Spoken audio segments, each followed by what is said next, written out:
Hare Nama, Hare Nama eva kevalam, Kalo nasteva, nasteva, nasteva gatiranyata. Hare Nama, Hare Nama, Hare Nama eva kevalam, Kalo nasteva, nasteva, nasteva gatiranyata.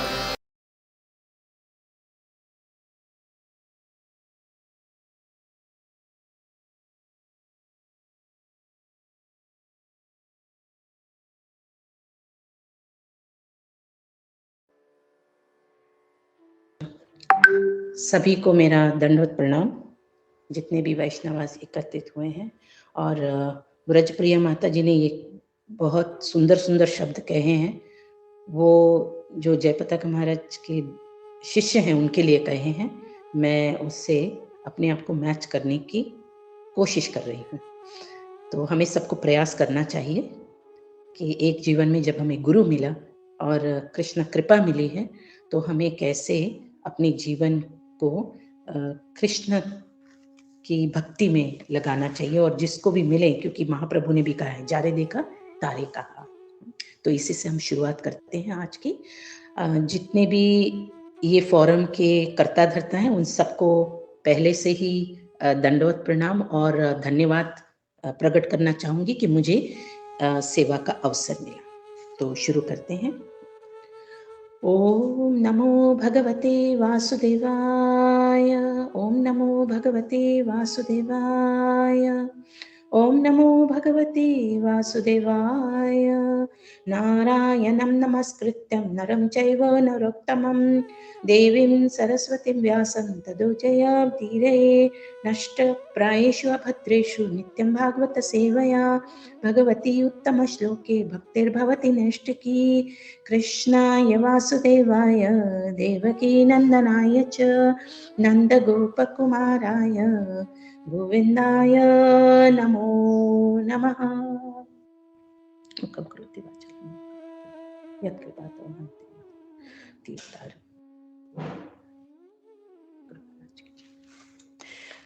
मुझे आज जो सेवा का अवसर दिया गया है वो श्रीमद् भागवतम का पहला स्कंद 15वें पाठ पे हैं आप सब, और 8वां श्लोक मुझे दिया गया है।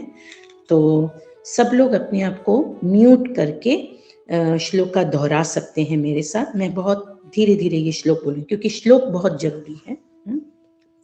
यत्स्यानिधा अहं तु खाण्डवाग्नियधम् इन्द्रियं च समरागना तरश्च विच्चैत्य लभद सभो माया कृताद्भूत शिल्पमाया दिग्भ्यो अनहर बलि अधवरेते। कोई मुझे तात्पर्य पढ़ने में मदद करेगा हिंदी में? हरे कृष्णा माता, मैं अनुवाद पढ़ूंगी। तात्पर्य काफी बड़ा है, तो आप डायरेक्ट आपने चालू कर देना। Thank you. अनुवाद शिला प्रभुपाद द्वारा। शिला प्रभुपाद की जय। चूंकि वे मेरे निकट थे, अतएव मेरे लिए अत्यंत कौशल पूर्वक स्वर्ग के शक्तिशाली राजा इंद्रदेव को उनके देव पार्षदों सहित जीत पाना संभव हो सका, और इस तरह अग्निदेव खांडव वन को विनष्ट कर सके। उन्हीं की कृपा से मैं नामक असुर जलते हुए खांडव वन से बच सका। इस तरह हम अत्यंत आश्चर्यमयी शिल्प कला वाले समा भवन का निर्माण कर सके, जहाँ राजसूय यज्ञ के समय सारे राजकुमार एकत्र हो सके और आपको आदर प्रदान कर सके। हरे कृष्णा। थैंक यू माता। हरे कृष्णा। थैंक यू ब्रजप्रिया माता जी। तो सबसे प्रथम श्रीमद् भागवतम, ये जो हम क्लास कर रहे हैं श्रीमद् भागवतम, यहाँ इसको सुन पाना, इसमें हम भाग लेना, ये भगवान की अपरंपार कृपा। अब हमारे गुरुजनों से, हमारे आचार्यों की वजह से हमें ये लाभ मिलता है, क्योंकि आप सोच सकते हैं आपके आसपास ही क्यों, इतनी दूर क्यों जाना है। घर के अंदर भी हम देखेंगे कि अगर घर में 5 सदस्य हैं या 8 सदस्य हैं, उनमें से ये भक्ति कथा में कौन बैठा होगा? 1 या 2। हो सकता है 1 आध सुन भी रहे हों, लेकिन सभी सुनेंगे? बहुत मुश्किल है, क्योंकि वैष्णव के घर में भी ऐसा नहीं हो पाता है, बहुत बहुत कठिन है। तो कहने का मतलब है ये कलयुग में भक्ति करना और भगवान के वचनों को और शब्दों को सुनना, ये बहुत ही कठिन माना गया है, समझने में आ रहा है। यहाँ पे हम देखेंगे कि ये जो 8वां श्लोक है, तो पहले तो शुरुआत में ही सुत गोस्वामी, जिनको परीक्षित महाराज प्रश्न पूछ रहे हैं और वो उत्तर दे रहे हैं, उनको बता रहे हैं कथा, उसमें ये पाठ की शुरुआत में अर्जुन को युधिष्ठिर महाराज पूछ रहे हैं कि मुझे क्यों कुछ महसूस हो रहा है।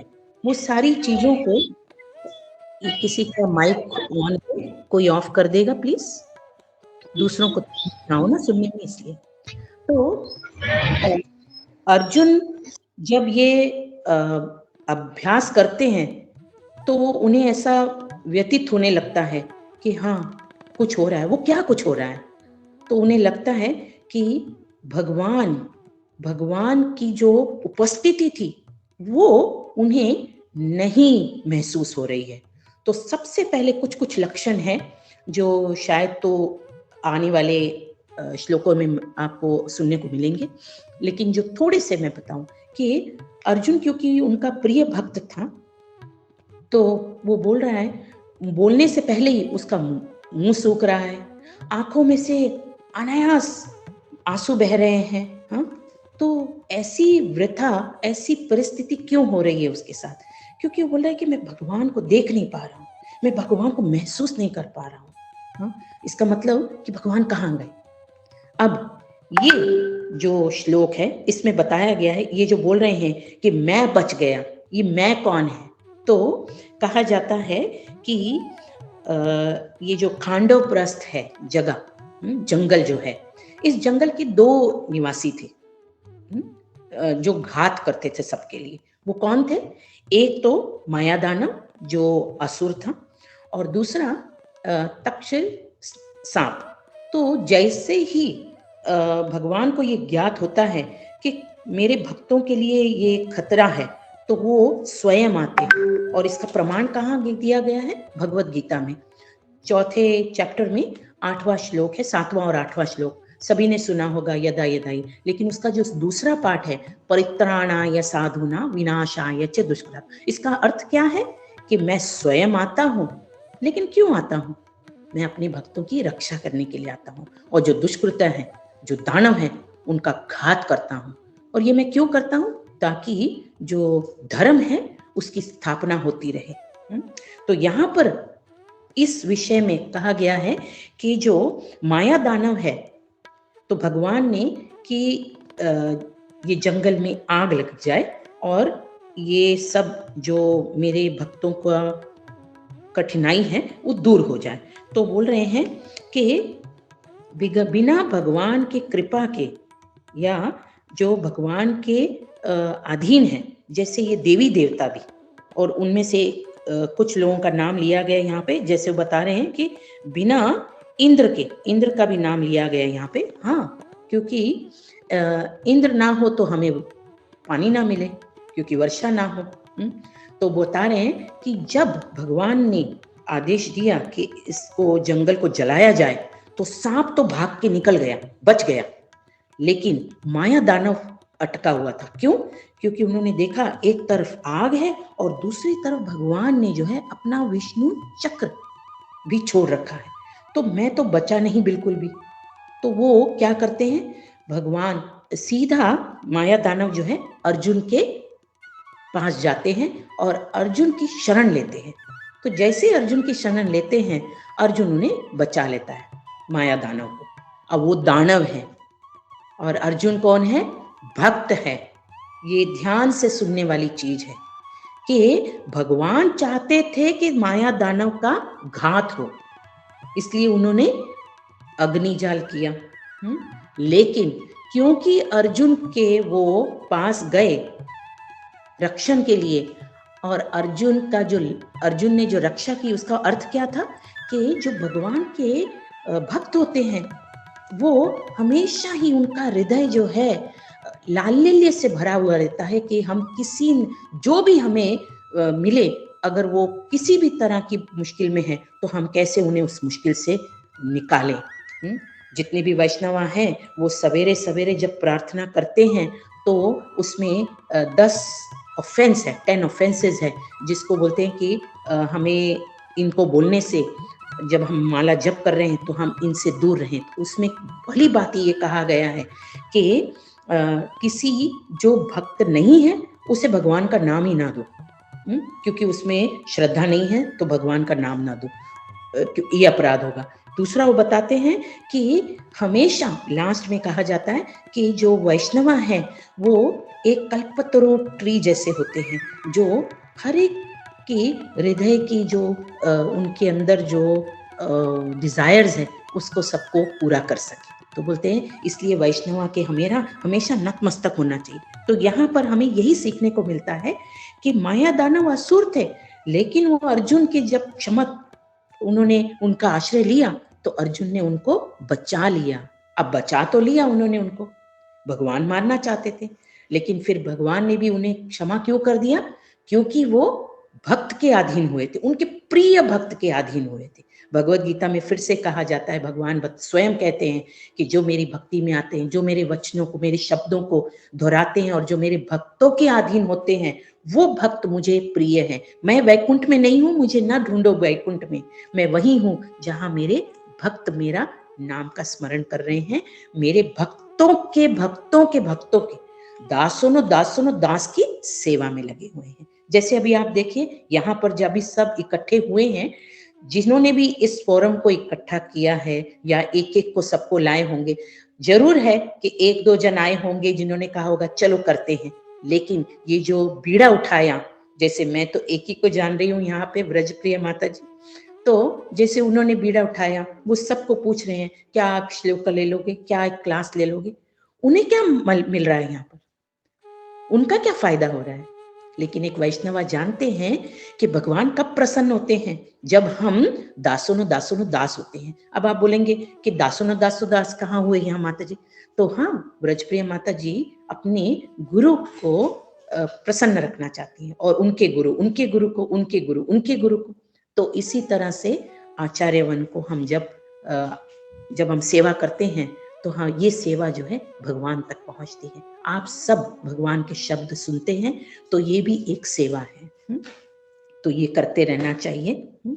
तो यहाँ पे हम देख रहे हैं कि माया दानव बच गए।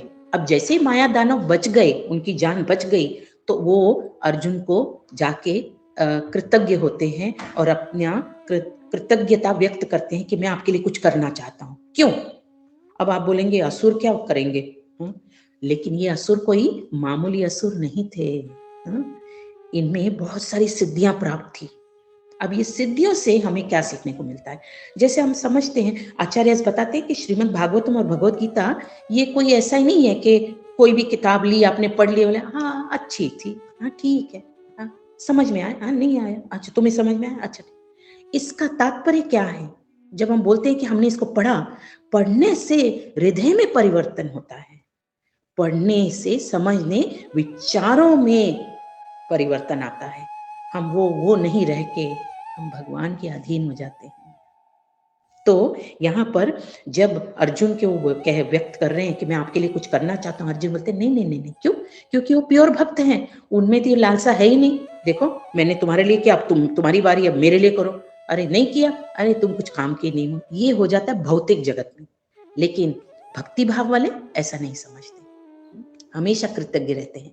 तो जब भगवान ने देखा कि वो तो अर्जुन को बोल रहा है लेकिन अर्जुन नहीं मान रहे हैं, तो भगवान आदेश देते हैं, कहते तुम्हारे अंदर मायावी शक्तियां हैं, तुम्हारे अंदर बहुत सारी और भी अच्छी चीजें हैं, तो मैं तुम्हें एक काम सौंपता हूँ। क्या काम दिया उन्होंने?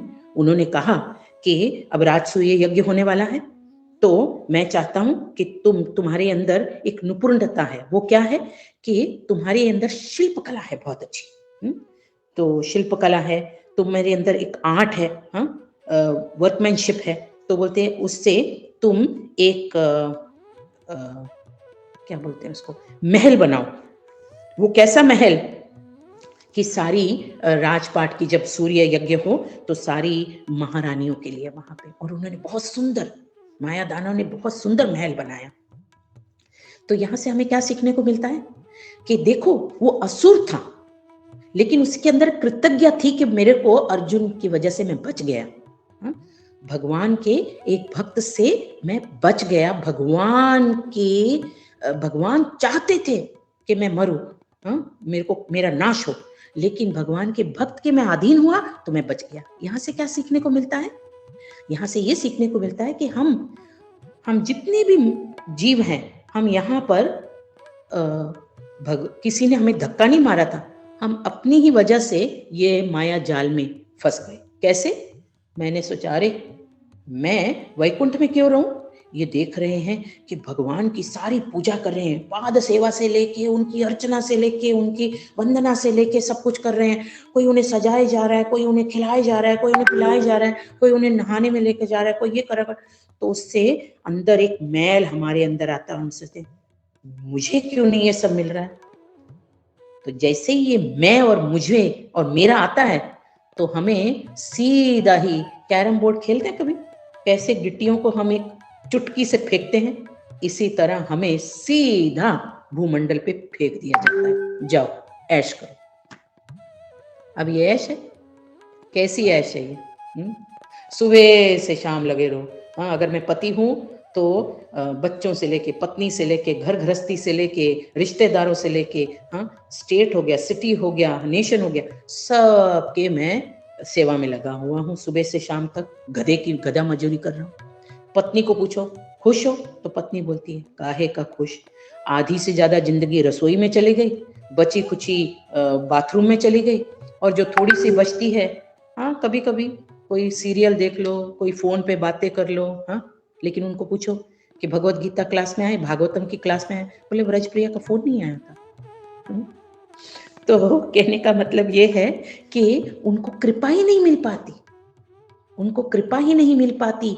तो एक जिंदगी नहीं, पता नहीं कितनी जिंदगी, इसलिए बोलते 84 लाख योनियां भोग के हमें ये मनुष्य जीवन मिला है, और ये मनुष्य जीवन को हमें व्यर्थ नहीं करना चाहिए।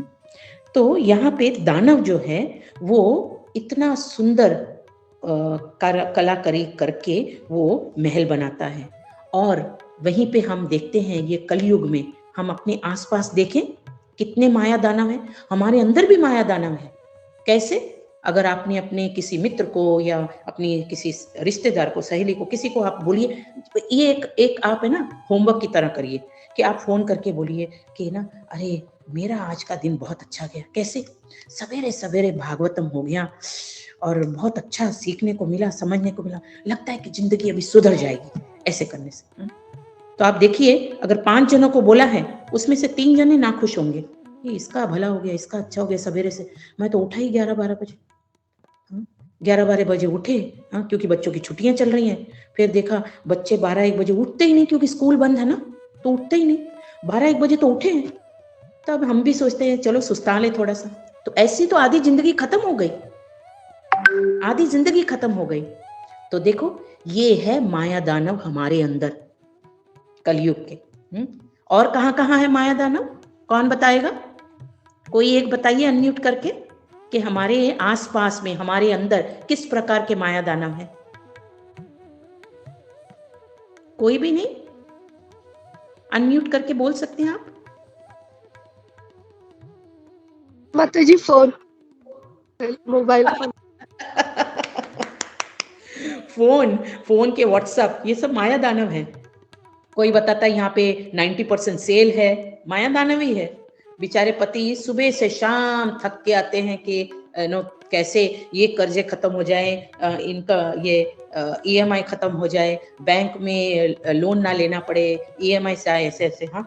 और पत्नी बोलती है अरे सहेली का मैसेज आ गया था व्हाट्सएप में, 70% 80% सेल चल रही। मैंने बचत ही की है जी, मैं आपकी बचत ही करा रही थी।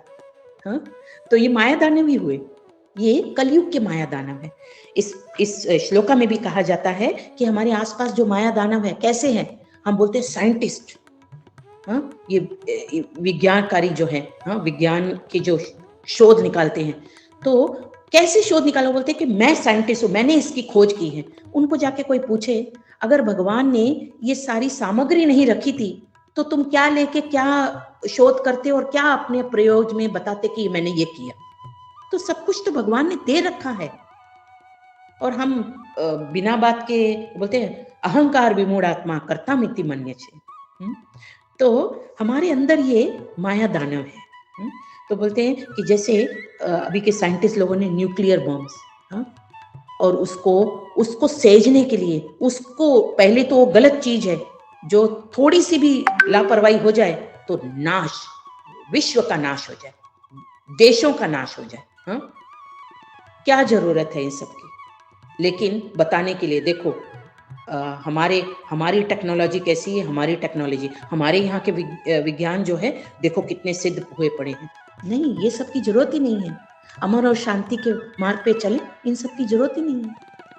तो माया दानव जो अच्छा कर चुका, असुरों के शरीर में रह के भी, हम लोग मनुष्य के शरीर में होके भी हम ऐसे अपने अंदर माया दानव को पाल रहे हैं, जो गलत है, जो नहीं करना चाहिए हमें। हाँ, कहते हैं वैष्णवा जो है हमेशा बोलते हैं पर दुखे दुखी, ये वैष्णवा होते हैं, ना कि साधारण मनुष्य जो सोचते, जैसे ही किसी को देखते हैं हम सोचते हैं अरे उसकी साड़ी मेरी साड़ी से सफेद कैसे।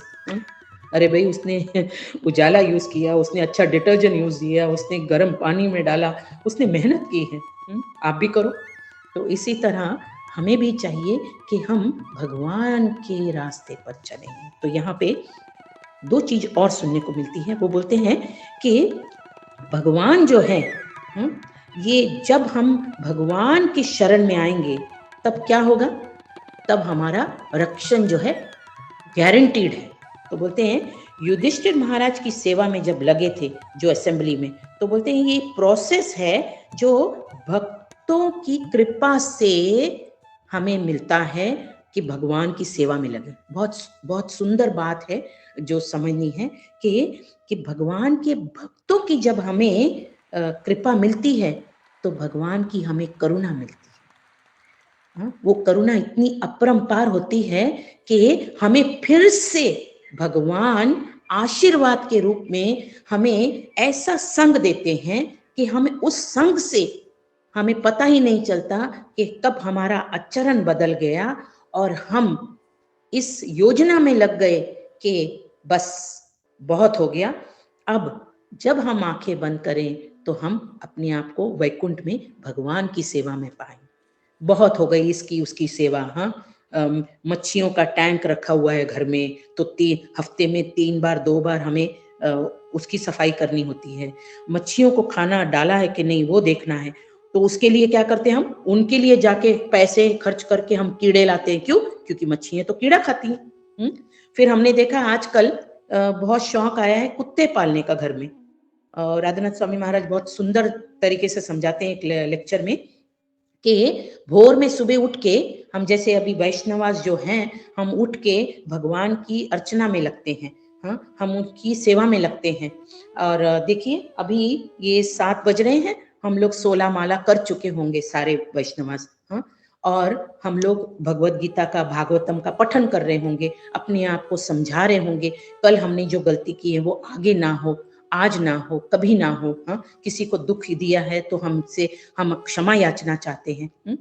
तो राधानाथ स्वामी महाराज बोलते हैं जो साधारण मनुष्य है वो क्या करते हैं, किसकी सेवा में लगते हैं, मच्छियों के टैंक की सेवा में लगते हैं, कुत्ते की सेवा में लगते हैं, बिल्ली की सेवा में लगते हैं। हाँ, खरगोश पाल लेते हैं घर में। हाँ, तो कुत्ता सुबह सुबह लात मार के, खुद तो उठ नहीं सकते, मोबाइल के अलार्म जो है बजते रहते, हम बंद करते रहते हैं। हाँ, जब कुत्ता एक जोरदार लात मारता है, क्यों? क्योंकि उसको बाहर लेके जाओ, उसको सुसु आया, उसको पॉटी आया। हाँ, एक हाथ में बैग लेते हैं और एक हाथ से कुत्ता। अब कुत्ता मालिक को दौड़ा रहा है। और फिर जब वो टांग उठा के कहीं झाड़ के पास कुछ कर देता है तो फटाफट मालिक को जो है थैला पकड़ के उसको लेना होता है हाथ में। सोचिए, राधानाथ स्वामी महाराज बोलते हैं ऐसे पकड़ते हैं, हाँ, जैसे किसी ने प्रसाद दिया हो। ये हाथ किस लिए दिए हैं? ये कार्य करने के लिए नहीं। हमें अमरीश महाराज समझाते हैं भागवतम में कि पूरा शरीर जो है हमें भगवान की भक्ति में लगाना चाहिए। क्यों? क्योंकि ये दुर्लभ मनुष्य जन्म है। चैतन्य महाप्रभु बोलते हैं कि भारत भूमि ते जन्म होइला, जन्म हुई सत्कार, कि हमें भारतवासी बने हैं। क्यों? क्योंकि वहां पे भगवान का स्वयं जन्म हुआ है। भगवान ने वहां पे कितनी क्रियाएं की हैं। हाँ, भगवान वहां पे स्वयं हुए हैं, उनके चरण कमल वहां रहे हैं, उनके भक्तों ने कितने सारे कार्य किए हैं। तो हमें नतमस्तक होना चाहिए, हमें तीर्थ करना चाहिए, हमें सेवा में लगना चाहिए, आंखों को हमेशा भगवान की छवि को देखने निहारना चाहिए, नाकों को उनकी जो फूल सुंघाए अर्पित किए हैं उसको सूंघना है, तुलसी को सूंघना है। ये मुंह जो दिया है, ये जिह्वा जो दी है, इस पे भगवान के नाम को हमेशा नाचते रहने की कोशिश करनी चाहिए। ये मुंह से हम प्रसाद खाएं, तुलसी खाएं। हाँ, ये जो बाहें दिए, हाथ दिए हैं, ये भक्तों के जाके वहां सेवा करें, हम उनके चरण कमलों को छुएं, हाँ, आशीर्वाद लें, मंदिरों की सफाई करें, हाँ, धामों में जाके हम भक्तों की सेवा करें। ये चरण जो है हमारे बार बार भक्तों के घर जाएं, मंदिरों में जाएं, तीर्थों में जाएं। हाँ, तो ये जो मस्तक है हमारा, हमेशा शीश जो है झुकता रहे ताकि हमारे में अहम ना आए। तो ये ना करके हम माया दानव जैसे अहंकार को अपने अंदर पालते हैं।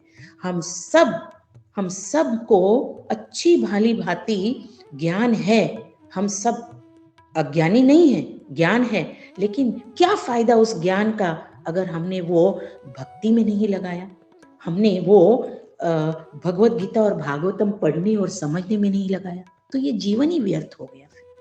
तो इस जीवन को व्यर्थ ना करें हम।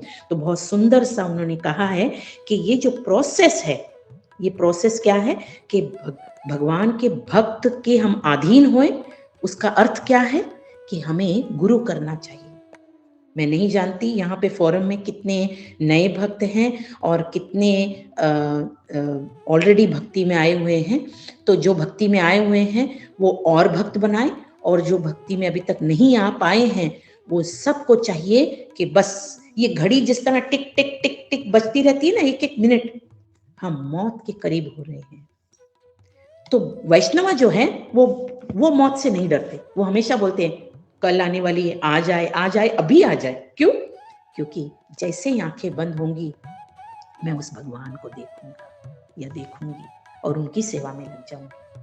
फिर क्या होगा? पुनरभि जन्म पुनरभि मरण, जन्म मरण व्याधि काल चक्र से, ये काल चक्र जो है उससे मैं निकल जाऊंगी। तो इसको बोलते हैं शरणागति। तो शरणागति के जो प्रोसेस है, 6 प्रोसेस है। बोलते हैं भक्ति, कैसे भक्ति करें? जो भगवान ने कहा है कि जो उन भक्ति में भगवान के लिए जो मेरे को अनुकूल हो वो करें। बहुत सुंदर श्लोक है भक्ति रसामृत सिंधु में, बोलते हैं कि अनुकूलेन कृष्णानुशीलनम भक्तिरुत्तमम। कैसे होगा? अन्य अभिलाषित शून्य। हमारी अभिलाषा है ना, कभी देखा है माइक्रोस्कोप में किसी भी को रिसर्च करते हुए कि ये किसी चीज को काट के अगर हम स्लाइड रखें और माइक्रोस्कोप में देखें तो हम देखेंगे कि वो जो बैक्टीरिया है वो फटाफट मल्टीप्लाई होते जाता है।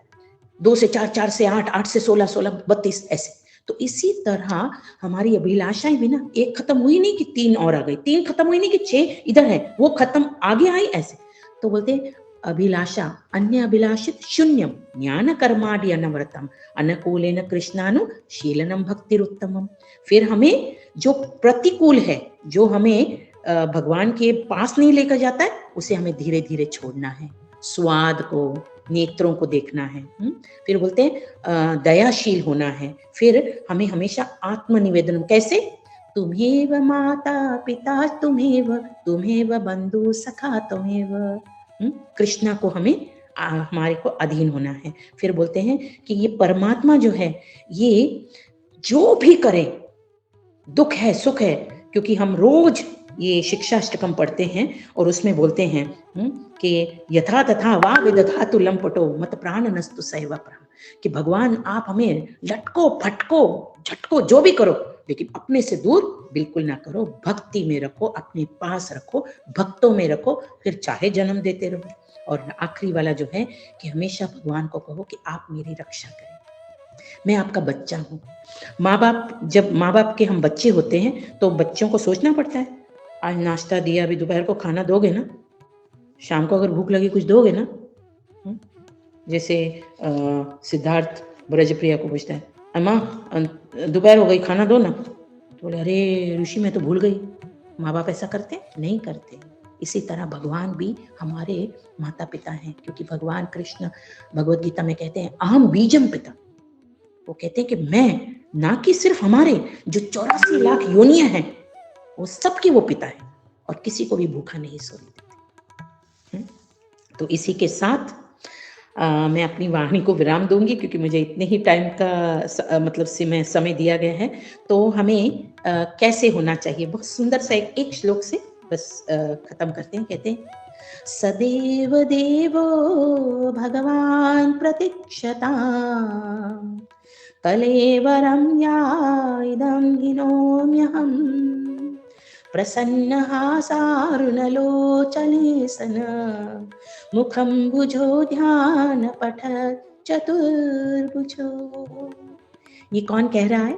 भीष्म देव कह रहे हैं भगवान को, जब वो बानों की शैया पर बैठे हैं, सोए हैं, और जब वो भगवान से कह रहे हैं, विनती कर रहे हैं कि अब आप मुझे आज्ञा दें, मैं ये प्राण छोड़ूं, और जब मैं प्राण छोड़ूं तो केवल आपका ये हास्य मुख देखते देखते, ये जो आपके लोचन, जो सूर्य चंद्र की तरह जो आंखें हैं, उनका नेत्रों को देखते देखते, आपके जो बाहुजन हैं उनको देखते देखते, हाँ, आपका जो ये श्याम रूप है, इसको देखते देखते जब मैं आंखें बंद करूं, तो यही देखते देखते मेरे को पता भी ना चले और मैं आपके पास ही आ गया। इसी प्रार्थना के साथ और इसी अभिलाषा के साथ कि आप सबकी भी यही अभिलाषा हो, इसी के साथ मैं अपनी क्लास को विराम देती हूँ। हरे कृष्ण। किसी को कोई प्रश्न? ब्रजप्रिया माता ji, time up. Hare Krishna Subina, thank you very much. मुझे ऐसा लग रहा था कि आज वो टाइम रुकना नहीं चाहिए, तो आप भी नहीं रुको, बट मोस्टली सब वर्किंग है, तो अगर आपको 1-2 पॉइंट्स और भी बताने हो जो इम्पोर्टेंट हो, तो यू हैव, मतलब 5 मिनट आपके पास है, आप बोल सकते हो। अगर कोई पॉइंट्स हो जो बोलते हैं जैसे हार्ट टचिंग ऐसे, तो 5 मिनट है। Thank you much. Hare Krishna. तो ऐसा कहा गया है कि गुरु जो है, गुरु साधु शास्त्र। तो जब हम अर्जुन को भी देख रहे हैं कि उन्होंने कृष्ण को अपना गुरु माना, तब हमें भगवद गीता प्राप्त हुई, तो शास्त्र मिला, तो गुरु, तभी अर्जुन साधु बना। तो गुरु साधु शास्त्र, इसको अगर हम अपने जीवन में भी ढाल लें, इसको अपना लक्ष्य बना लें, तो हमारे जितने भी मिनट जो असुर हैं, वो सारे के सारे खत्म हो जाएंगे, और हमें बिल्कुल भी निराश नहीं होना पड़ेगा कि ये जीवन हमारा व्यर्थ हो गया। तो बस कोशिश करनी चाहिए कि हम अपने जीवन में गुरु पाएं, और गुरु पाने के लिए प्रोसेस क्या है? पहले तो, क्योंकि ये नाम युगा है, हमें नाम जपना चाहिए, तो सब म्यूट होके, अगर अनम्यूट भी करते हैं, एक बार मेरे साथ महामंत्र का जप कर सकते हैं। हरे कृष्णा कृष्ण कृष्ण हरे हरे, हरे राम हरे राम राम राम हरे हरे। हरे। अपने जीवन में 7 चीजें जरूर करें। कौन सी चीजें करनी है? एक तो एकादशी कभी ना छोड़ें। जितने भी हमारे जो भी हमारे कुकर्म हुए हैं, एकादशी से वो धुल जाएंगे, क्योंकि नाम युगा है, नाम लेना चाहिए। असल में तो 64 टाइम्स इंटू 108 महामंत्र बोलना चाहिए, लेकिन हमारे आचार्य श्रील प्रभुपाद की कृपा से हमें ये 64 से हमें सिर्फ 16 माला पे आए हैं। तो कितनी कृपा हुई है। तो इसको सिर्फ 1 घंटा 15 मिनट या 1 घंटा 1.5 घंटा लगता है। तो हमें 4 करने की कोशिश करनी चाहिए। कोशिश करिए, प्रसाद खाइए। कोई बोलेगा हम तो प्याज लहसुन खाते हैं, हम तो नॉनवेज खाते हैं, हम तो ये खाते हैं वो खाते हैं, कोई बात नहीं। सुबह एक फ्रूट रख दीजिए भगवान को, वो खा लीजिए प्रसाद बोल के। थोड़ा सा दूध रख दीजिए, थोड़ी सी मिश्री रख दीजिए, थोड़ा सा कोई भी फल फ्रूट रख दीजिए, ड्राई फ्रूट रख दीजिए, लेकिन भोग लगाना शुरू कर दीजिए।